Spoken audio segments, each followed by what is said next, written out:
આજે આપણે બનાવીએ ફ્લાવર બટેટાનું શાક. એના માટે મેં 3 ટેબલસ્પૂન ઓઇલ લીધેલું છે. આ તેલ પહેલા હું ગરમ કરવા મૂકી દઉં.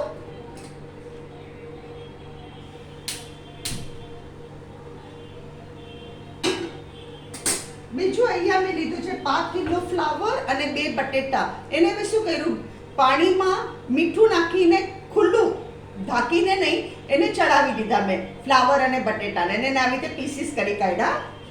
બીજું જોશે મીઠું, હળદર, ધાણા જીરું અને સાકર. કેટલું માપ છે હું તમને કહેતી જઈશ. અને રાઈનો વઘાર.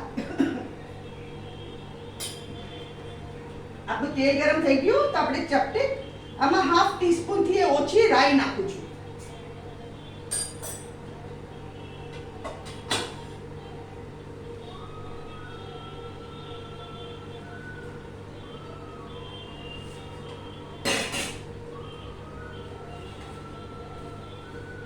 રાઈ તડતડ થાય એટલે આપણે બટેટા અને ફ્લાવર અંદર નાખી દઈએ.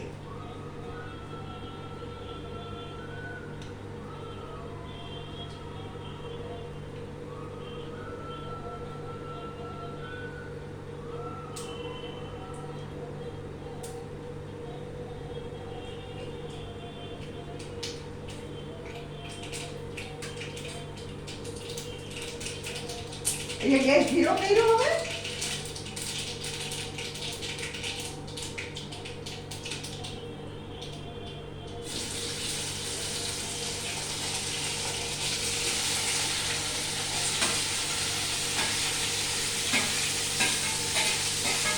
આમાં મેં મીઠું નાખીને બાફેલા, પણ શું છે પાણી નથી વાપર્યું એટલે મીઠું તો નાખવાની જરૂર પડશે, કારણ કે પાણી મેં નથી નાખ્યું. તો હું મીઠું નાખું છું. અહીંયા હાફ ટીસ્પૂન જેટલું મેં મીઠું નાખ્યું. ધાણા જીરું પાવડર 1 ટીસ્પૂન ભરીને, હલ્દી પાવડર 1 ટીસ્પૂન ભરીને, અહીંયા મેં 1 ટેબલસ્પૂન કોથમરી લીધી છે. કોથમરી 1 ટેબલસ્પૂન અને 1 ટેબલસ્પૂન સાકર.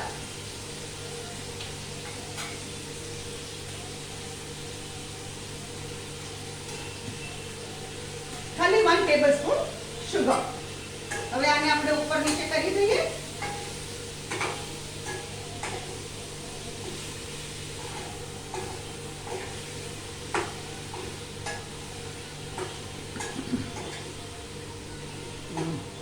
હવે આપણે શું કરીએ, આમાં થોડું પાણી છાંટીએ, કારણ કે આપણે આ એકદમ સૂકું છે એટલે મસાલો ચોટે એના માટે ચપટીક આપણે પાણી નાખીએ.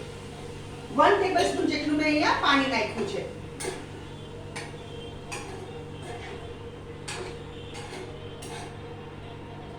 આ બહુ સરસ લાગે શાક. સિમ્પલ છે, એકદમ સિમ્પલ એન્ડ ટેસ્ટી.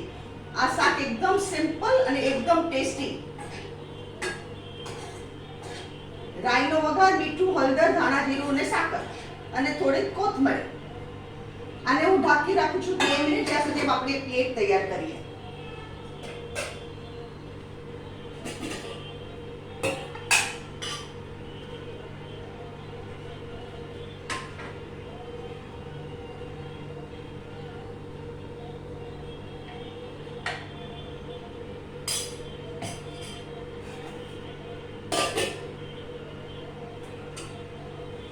આજે મેં કઢી બનાવી છે અને કઢીની રેસીપી મેં મારી ચેનલ પર શેર કરી છે.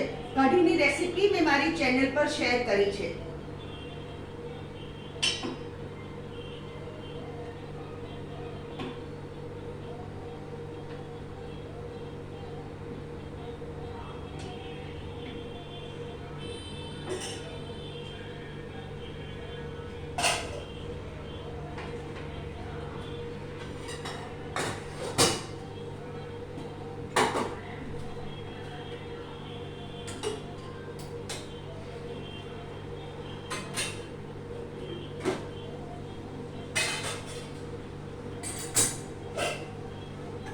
આપણું શાક મસ્ત થઈ ગયું.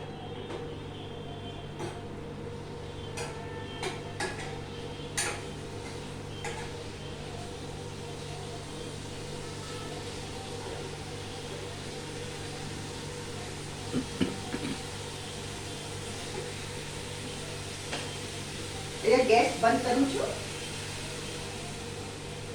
ફ્રેન્ડ્સ, આ છે રાઈસ, આપણે ફ્લાવર બટાટાનું શાક જે હમણાં બનાવ્યું, અને કઢીની રેસીપી મેં મારી ચેનલ પર શેર કરી છે. અને આ ખાટું અથાણું છે જે ઘરે બનાવેલું છે. આની રેસીપી બી તમને હું આપીશ.